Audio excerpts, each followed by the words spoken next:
uma tarde super agradável ao lado desse cirurgião que eu admiro demais, Dr. Eduardo Salter. E olha, não vou ser hipócrita aqui, né, a ponto de não dizer que após ter feito a minha rinoplastia, eu fiquei super fã mais ainda, tá bom? Obrigado, Gisele. Depois você me conta como é que foi a sua experiência na rinoplastia. Na próxima entrevista, na próxima semana, a gente vai falar sobre a minha rinoplastia com o Dr. Eduardo. Bom, hoje são as perguntas que vêm aí dos telespectadores, homens também perguntando, eu acho que os homens também estão interessados. Bom, depois que eu fiz a cirurgia, muitas pessoas chegaram até mim, homens, tá? Eles são super afins de ficar também bonitos, assim, sabe? Harmonia no rosto. É interessante os bons exemplos, né, Gisele? Como eu te falei, que você me pediu para fazer uma rinoplastia assim, que não mudasse o seu rosto, né? Então, eu tentei fazer da melhor maneira possível, você ficou super feliz. Muitas pessoas vêm com esse medo de transformar a face. Ah, eu não quero ser outra pessoa, eu não quero meu nariz muito arrebitado, enfim. E já tem o paciente, não, eu quero que ele fique o mais fino possível, bem arrebitado, enfim. Mas aí a gente vai de acordo com o que o paciente me traz, da onde a gente está partindo, né, até onde é que ele quer chegar, para ver se é possível chegar lá cirurgicamente, às vezes não. Deixar ele feliz também, né? Seja nariz arrebitado, seja para baixo, para cima, para o meio, para o lado, enfim. Vamos agora às perguntas dos telespectadores. A Cris tem 30 anos e fez a seguinte pergunta: como saber se sou candidata à abdominoplastia? Bom, Cris, funciona assim. Analisando o paciente, um bom candidato para fazer abdominoplastia, às vezes são os pacientes que já tiveram bebê, né, e não quer mais ter filho? Não, não quero mais. E aí, do umbigo para cima, ele tem flacidez. Porque às vezes uma lipo ou um mini abdômenzinho, que é um abdômen menor, né, puxa menos coisas, vamos dizer assim, ele resolve um pouco da flacidez do umbigo para baixo. Nós vamos dividir do umbigo para cima e do umbigo para baixo. Do umbigo para cima, se aquela paciente tem flacidez nessa região, ela é uma razoável candidata a fazer uma abdominoplastia, porque nada vai resolver essa flacidez lá em cima, né? Às vezes uma boa academia ajuda, tem várias mães aí, às vezes com mais de um filho, que malham bem, essa musculatura tá bacana, um pouquinho de afastamento do músculo sempre tem, mas se ela tem muita flacidez no umbigo para cima, não tem tratamentos estéticos ou coisas que a gente possa oferecer fora de uma abdominoplastia. Então, essa é uma forte candidata. Muitas estrias também, né? Flacidez, coisas que favorecem a flacidez do abdômen no umbigo para cima. Bacana. A segunda pergunta é da Luísa Maria, 42 anos. Preciso trocar a prótese de silicone após 10 anos? Essa pergunta é recorrente, é uma dúvida recorrente. Eu acho que vale a pena sempre trazer, né? Se estão perguntando de novo é porque tem dúvida, né? Antigamente os implantes tinham essa recomendação de você trocar a cada 10 anos. Hoje em dia é uma dúvida muito frequente no consultório. O paciente fala, agora os implantes são para sempre, né, doutor? Não, não são para sempre. O que tem é uma garantia vitalícia do implante. O que isso quer dizer? Se eu tiver 15 anos com esse implante dentro de mim e ele der algum problema, a empresa me dá um novo. É uma garantia da empresa, do implante, né? E elas confundem como se o implante fosse para sempre. Não. Uma recomendação, não é uma obrigatoriedade, é uma recomendação de você revisar esse implante hoje em dia, que ele é, vamos dizer, melhor do que o antigo, em 20 anos. Você tem essa recomendação. Ah, eu preciso trocar com 20 anos? Talvez não, mas você vai ter que fazer revisões, exames de imagem, um acompanhamento desse implante mais de perto ainda, porque dali para frente talvez ele venha apresentar algum probleminha, tá? Beleza.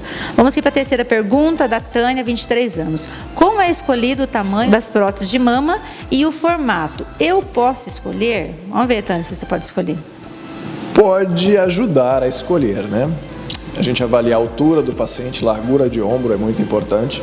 O formato do tórax, tem muitas pacientes que têm essa parte central do tórax para frente, as mamas lateralizadas, perdão. E tem gente que tem isso aqui mais afundado.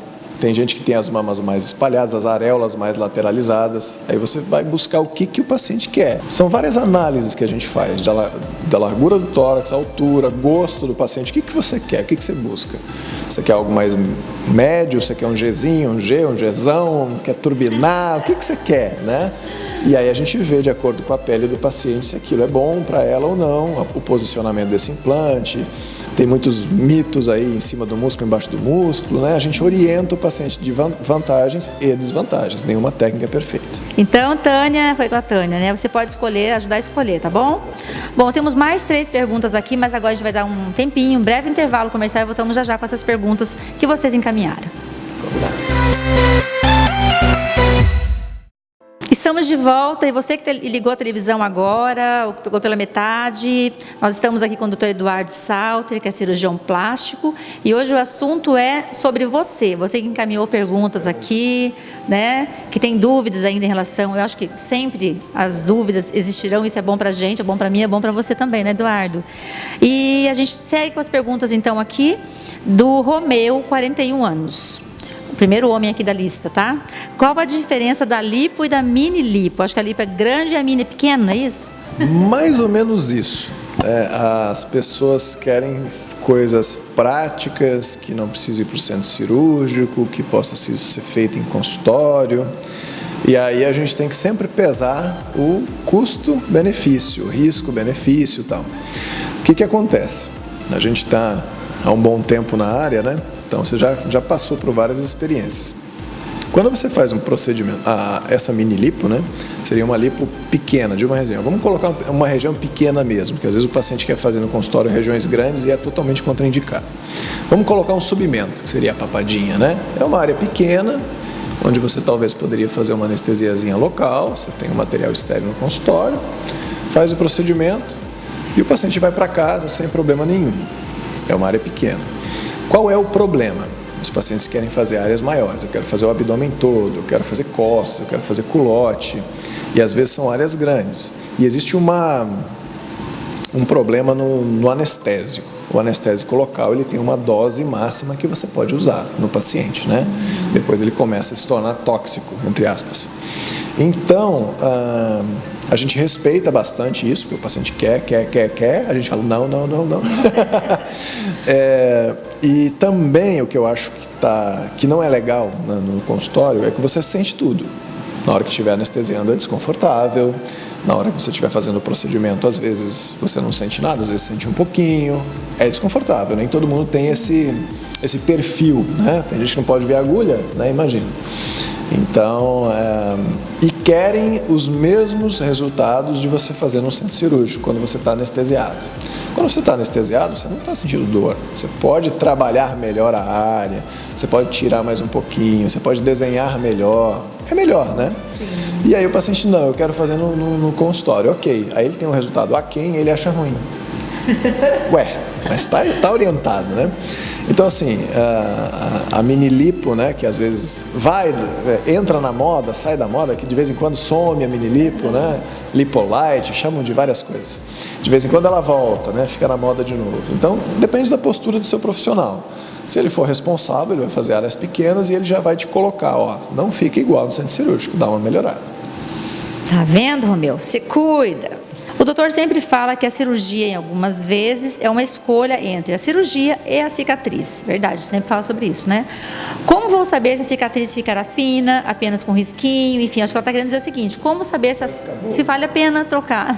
Isso, na verdade, eu falo, toda cirurgia plástica é uma troca.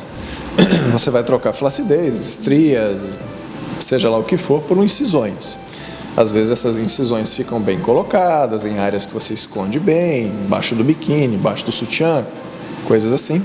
Às vezes a cicatrização do paciente ajuda e às vezes não. Igual eu falo, todo mundo faz um fiozinho de cabelo, suturinha intradérmica, às vezes passa até cola, para ficar o mais fino possível. Mas mesmo assim, se a cicatrização do paciente não é boa, quem cicatriza é ele, né? E eu fiz o fiozinho de cabelo.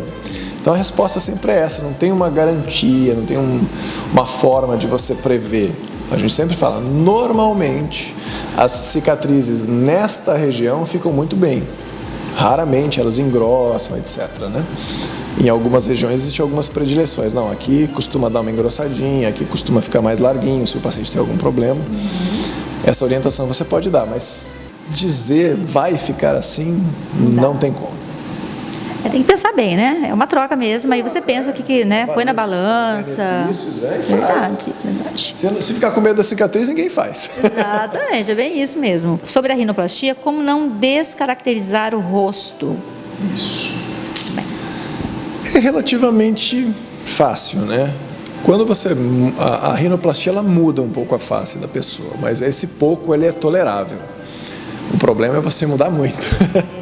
Então tem pacientes que vão pedir pouca mudança, eles vão querer esse gosto mais light, eu não queria mudar muito, eu só queria que meu nariz ficasse um pouco mais elegante, um pouco mais delicado para o meu rosto. E tem paciente que não, eu queria afinar muito, eu queria diminuir muito a ponta, seja lá qual área que ele gostaria de fazer. Então você tem dois tipos de procura. Geralmente o paciente que quer uma coisa mais singela, ele não quer nenhum tipo de alteração maior no rosto. Então nos ajuda, porque você vai fazer menos coisas, né? Você vai avaliar os pontos críticos desse nariz. Geralmente o dorso, a ponta é muito larga, a cartilagem é muito grande, você vai sustentar esse nariz com algum tipo de cartilagem, enfim. Às vezes tem que diminuir um pouco a asa nasal, às vezes não. E aí você atende, geralmente você atende bem ao pedido do paciente, como eu te falei, né? De acordo com o que ele me traz, da onde ele está partindo. Tem gente que tem o nariz, a parte óssea muito larga, que tem as cartilagens muito hipertrofiadas, e para tirar, diminuir, até onde ele imagina que seria bom para ele, você acaba prejudicando a função. Seria a respiração, ele vai respirar pior, ele vai ter dificuldade aqui ou ali, então a gente faz menos. Doutora, nós que somos leigos, a gente não imagina que tem algo lá dentro que vai mexer, a gente só pensa na parte de fora, né, na externa. Acabou, não, mas lá dentro tem um monte de coisa. A gente precisa de muita coisa para poder respirar bem. Cartilagem de todos os formatos e jeitos lá dentro, com as suas respectivas funções. Mas tudo lá dentro tem um motivo, um sentido, um significado. A gente tem que reposicionar ou tirar os excessos que a gente considera, sem prejudicar a principal coisa que tem o nariz, que é a sua função. Né? Quando você passa do ponto, vem problema. Então a gente sempre vai até onde dá. Por isso que eu falo, depende de onde é que você está partindo. Se ainda tiver dúvidas, procure o seu cirurgião, o seu médico, aquele profissional que você confia, né? E vá em frente. Faça a cirurgia, realize o seu sonho, é isso mesmo. Prepare-se para um pós-operatório, né? Todo mundo quer chegar, operar na semana que vem, quer estar bem. Não, demora. Demora um bocadinho. Demora. Tem os edemas são longos, né? Às vezes o paciente está em um mês, ele está bacana, mas com o passar dos meses ele vai ficar melhor, porque os edemas vão diminuindo. Fica a dica. Mas é maravilhoso. Fica a dica. Tchau.